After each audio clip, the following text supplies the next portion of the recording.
Hello my dear, welcome R K simple classes में। आज competition class में हम देखेंगे कि जो कॉम्पिटिटिव क्लास है ये वो क्लास होती है जो हमारे बच्चे एकेडमिक पढ़ने के बाद किसी नौकरी की तलाश में तैयारी करते हैं, जिसको प्रिपरेशन का नाम दिया जाता है। इसमें हमको कम्पिटिटिव होकर पढ़ना पड़ता है, इस तरह से पढ़ना पड़ता है कि हम एक दूसरे से आगे बढ़ें और अपने आप को बेटर बनाएं। तो आइए आज इस कड़ी में सीए जीएस जीके का जो स्टैटिक पार्ट है उसको मैं देखूंगा। आज मैंने कुछ प्रमुख अवार्ड्स लिए हैं। Awards are very important, they are asked in each and every exam, whether it is a one day exam और एन यूपीएससी एग्जाम। कुछ भी यूपीएससी एग्जाम हो या वनडे एग्जाम हो, हर एग्जाम में ये अवार्ड्स अपीयर होते हैं, ये क्वेश्चन बनते हैं। तो प्रमुख पुरस्कार एवं संबंधित क्षेत्र, कौन सा पुरस्कार किस क्षेत्र में दिया जाता है। तो सबसे पहले हम देखते हैं भारत रत्न। भारत का सबसे बड़ा पुरस्कार भाई, सबसे बड़ा पुरस्कार भारत का है ये, जिसका नाम है भारत रत्न। लेकिन ये नागरिक को दिया जाता है, सर्वोच्च नागरिक पुरस्कार इसे कहा जाता है। यानी नागरिकों को, देखो एक सिविलियन होते हैं, एक आर्मी होती है, मिलिट्री होती है, ये सब दूसरे होते हैं। जो हमारे पैरामिलिट्री फोर्स है उनके लिए दूसरे अवार्ड होते हैं और हम आम नागरिकों के लिए दूसरे पुरस्कार होते हैं।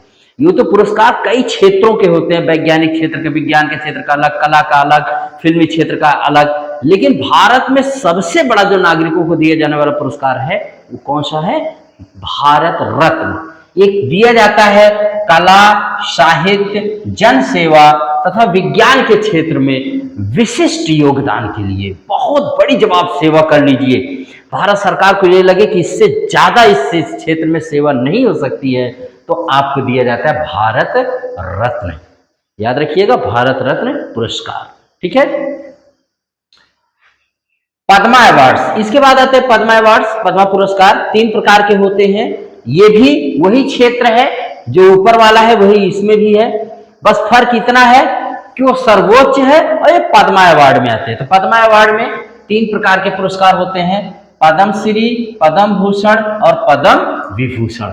वैसे नियम तो ये कहता है कि भारत रत्न के पाने से पहले आपको पद्म श्री पहले मिलना चाहिए, फिर पद्म भूषण मिलना चाहिए, उसके बाद पद्म विभूषण, और इन तीनों अवार्ड के बाद भारत सरकार को भारत रत्न देना चाहिए। लेकिन कभी कभार ओवरलैपिंग हो जाती है, पद्मा अवार्ड के बगैर भी भारत रत्न डायरेक्ट मिल जाता है, कभी 1-2 मिला फिर डायरेक्ट मिल जाता है, वो बात की बात है, जैसा भी भारत सरकार चाहे भाई।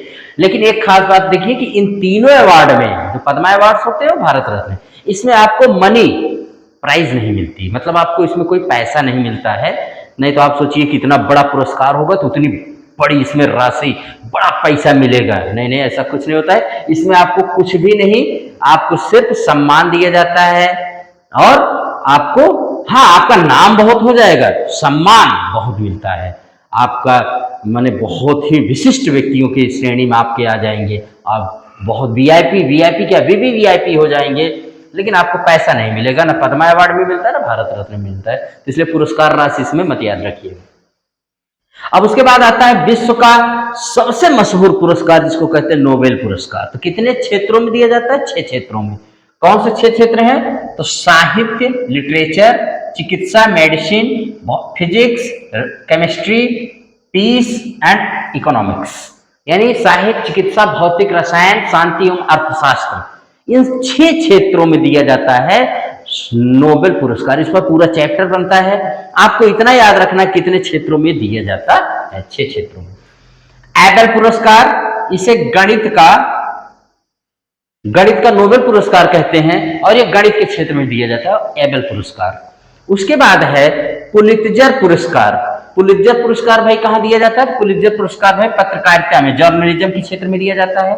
भटनागर पुरस्कार विज्ञान एवं प्रौद्योगिकी के क्षेत्र में दिया जाता है। कलिंग पुरस्कार विज्ञान को लोकप्रिय बनाने के लिए, बहुत जो पॉपुलर, बहुत अच्छा काम करता है विज्ञान के क्षेत्र में, तो उसको कलिंग अवार्ड दिया जाता है। धन्वंतरी पुरस्कार, ये चिकित्सा के क्षेत्र में दिया जाता है, इन the field of medicine. Champions of the अर्थ पुरस्कार, बहुत पूछा जाने वाला इंटरनेशनल अवार्ड है ये, चैंपियंस, इसको मोदी जी को भी मिला हुआ है चैंपियंस ऑफ द अर्थ पुरस्कार। तो किस क्षेत्र में है ये भाई? पर्यावरण, इन्वायरमेंट में। बहुत बड़ा पुरस्कार है इन्वायरमेंट के क्षेत्र का, champions of the earth. B C Roy पुरस्कार, ये विज्ञान, कला एवं चिकित्सा के क्षेत्र में दिया जाने वाला पुरस्कार है।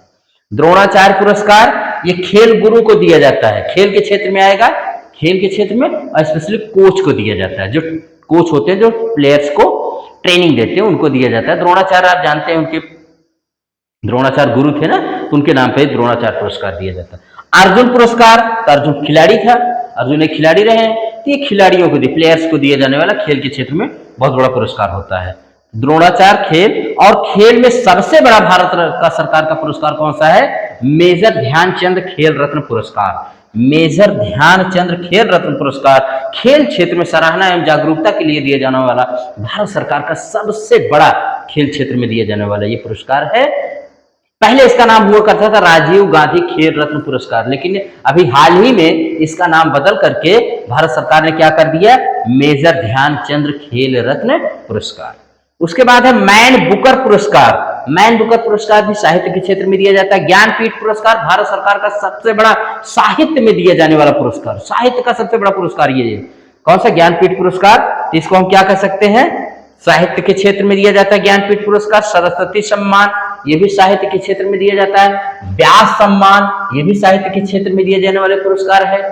वाचस्पति सम्मान, वाचस्पति सम्मान जो होता है संस्कृत भाषा में विशिष्ट योगदान, बहुत ज्यादा जो कोई योगदान देता है तो उसको वाचस्पति सम्मान दिया जाता है, अवार्ड दिया जाता है। दादा साहब फाल्के पुरस्कार फिल्म के क्षेत्र में दिया जाने वाला बहुत भारत सरकार का सबसे बड़ा पुरस्कार है। The highest prize in the field of film, ठीक है। तो अगर फिल्म में बहुत सारे लोगों को दिया जाता है दादा साहब फाल्के पुरस्कार, ठीक है। ऑस्कर पुरस्कार, देखिए दादा साहब फाल्के पुरस्कार फिल्म के क्षेत्र में दिया जाने भारत का सबसे बड़ा पुरस्कार है, लेकिन दुनिया में फिल्म के क्षेत्र में दिए जाने वाला सबसे बड़ा पुरस्कार कौन सा है? ऑस्कर पुरस्कार। ऑस्कर पुरस्कार किस फील्ड में आता है? फिल्मी जगत में। शंकर पुरस्कार, शंकर पुरस्कार भारतीय दर्शन, संस्कृति तथा कला के क्षेत्र में विशिष्ट योगदान के लिए दिया जाता है। शंकर पुरस्कार, शंकराचार्य थे ना, शंकर पुरस्कार। ग्रैमी पुरस्कार इन the field of music, music के फील्ड में दिया जाने वाला बहुत मशहूर पुरस्कार है दुनिया का। बोरलाग पुरस्कार कृषि के क्षेत्र में दिया जाने वाला, नॉर्मन बोरलाग जो हरित क्रांति के विश्व में जन्मदाता माने जाते हैं, नॉर्मन बोरलाग। भारत में तो दूसरे माने जाते हैं, लेकिन विश्व में नॉर्मन बोरलाग। तो बोरलाग पुरस्कार को पूछा जाता है कि बोरलाग पुरस्कार किस क्षेत्र में दिया जाता है भाई? तो कृषि के क्षेत्र में, जब आप उसके उत्पादन या कोई ऐसी तकनीक लाइए कि जिससे कृषि क्षेत्र के उत्पादन में बड़ी बढ़ोतरी हो, तो आपको नॉर्मन बोरलाग पुरस्कार दिया जाएगा। कबीर पुरस्कार, कबीर पुरस्कार जो दिया जाता है वो सृजनात्मकता, उत्कृष्ट एवं सामाजिक सद्भाव को बढ़ावा देने वाले व्यक्तियों को यह पुरस्कार दिया जाता है। देखिए याद रखिए, आज जो दौर चल रहा है जहां इतनी वैमनस्यता, इतनी घृणा, इतना सब कुछ फैला हुआ है, आज एक कबीर की जरूरत है, एक ऐसे वीर की जरूरत है जो बढ़ते हुए समाज में खाई जात पात, भेदभाव, संप्रदायवाद के नाम पर जो लड़ाइयां हो रही हैं, ऐसे में कबीर के पुरस्कार की बहुत जरूरत है। कबीर जैसे व्यक्ति को जो सबको समान मानते थे और सबको एक बराबर डांटते थे। कबीर पढ़िए, मजा आ जाता है कबीरदास जी को। तो कबीर पुरस्कार भाई सामाजिक सद्भाव सबसे अच्छा, आप याद रखिएगा, ठीक है। गांधी शांति पुरस्कार अहिंसा के माध्यम से सामाजिक, आर्थिक और राजनीतिक परिवर्तन लाना। अहिंसा के माध्यम से, मार काट करके नहीं, प्रेम, अहिंसा के माध्यम से जो सामाजिक परिवर्तन लाता है उसको गांधी शांति पुरस्कार दिया जाता है। और लास्ट में यहाँ पर है रेमन मैग्सेसे पुरस्कार। ये सरकारी जनसेवा, सामुदायिक नेतृत्व, पत्रकारिता, साहित्य, संचार, शांति और अंतरराष्ट्रीय सद्भावना हेतु दिया जाने वाला बहुत मशहूर पुरस्कार है। कौन सा? रेमन मैग्सेसे पुरस्कार। ये कुछ पुरस्कार की लिस्ट रही है जिस क्षेत्र में आते हैं। आपसे यहाँ पर एग्जाम में प्रश्न बार बार अगेन एंड अगेन यहां से क्वेश्चन पिकअप किए जाते हैं, आप इसको याद कर लीजिएगा। देखिए हर क्षेत्र के, अभी पर्यावरण के बहुत सारे पुरस्कार हैं, विज्ञान के क्षेत्र के बहुत सारे पुरस्कार हैं, साहित्य के क्षेत्र के बहुत सारे पुरस्कार हैं। वो सब पुरस्कार अभी आप एक साइड में कर लीजिए। पहले ये जो दुनिया के मशहूर पुरस्कार है, जहां से क्वेश्चन उठते हैं, जहां से क्वेश्चन बनाए जाते हैं हर कॉम्पिटिटिव एग्जाम में, इन पुरस्कारों को आप याद कर लीजिए और खूब अच्छे से तैयारी करिए और खूब मन लगाकर अपने अपने पेरेंट्स सबके ड्रीम्स को पूरा करिए। इसी के साथ आर के सिंपल क्लासेस आज अपनी इस वीडियो को यहीं पर एंड करता है। आई होप कि अगर वीडियो आपके लिए यूजफुल हो, आपको लगे कि इसमें कुछ है जो हमको नौकरी दिला सकती है, तो आप इसको शेयर, लाइक एंड सब्सक्राइब कर सकते हैं। Thank you very much.